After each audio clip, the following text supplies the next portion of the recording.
আলাইকুম রাহমাতুল্লাহ। ওয়ালাইকুম সালাম। কি নাম আপু? আমার নাম রূপা।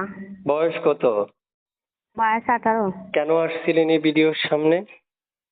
আজকে একজন ভালো মনের মানুষ পাইলে পাশে দাঁড়ালে যেমন দায়িত্ব পারবে তারে জীবন সঙ্গী হিসাবে নিতাম।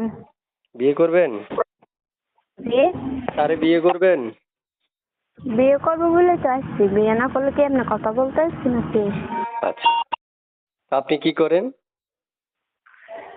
আমি একটা সেলাই মেশিন চালাচ্ছিলাম। সেলাই মেশিনে কাজ করেন? জি। আচ্ছা আচ্ছা। আগে পরে বিয়ে শাদী হয় নাই না? বিয়ে হলে কি আর প্রতিবেদন আসতাম নাকি? আচ্ছা, বুঝতে পারছি। আপনি যে আমাকে একটা নাম্বার থেকে ফোন করেছিলেন, এই নাম্বারটা কার?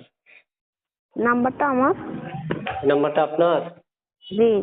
এই নাম্বারে ফোন করলে আপনাকে পাওয়া যাবে জি, পাওয়া যাবে। সব সময়? সবসময় পাওয়া যাবে। সবসময় পাওয়া যাবে না? জি। আচ্ছা, প্রিয় দর্শক শুনতে পেরেছেন, এই আপুর সাথে যোগাযোগ করার জন্য শুধুমাত্র স্ক্রিনে একটা নাম্বার দিয়ে রাখবো।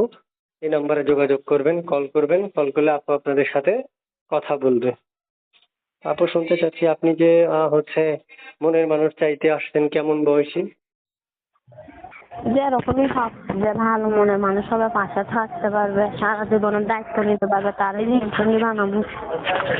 মানে সারা জীবন যে পাশে থাকবে আপনার, তাকে আপনি তারই। মনের মানুষ বানাবেন, তাই তো? জি। ঠিক আছে।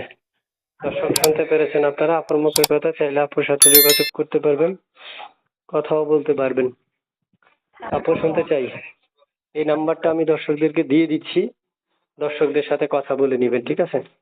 জি, আচ্ছা। ঠিক আছে, ওকে। প্রিয় দর্শক শুনতে পাচ্ছেন, আমি বিদায় নিব। বিদায় নেওয়ার আগে আপনাদেরকে কিছু কথা বলি। যারা সব সময় প্রতিনিয়ত আমাদের এইচকে টিভি 555 এর পক্ষ থেকে শুভেচ্ছা নিচ্ছেন এবং ভিডিও দেখছেন এবং উপভোগ করছেন, কমেন্ট করছেন, লাইক করছেন, আপনাদের সকলকে আমি আবারও ধন্যবাদ জানাচ্ছি। আর অবশ্যই আপনার এইচকে টিভি 555টা যদি আপনাদের আনসাবস্ক্রাইব করা থাকে, আপনি সাবস্ক্রাইব করে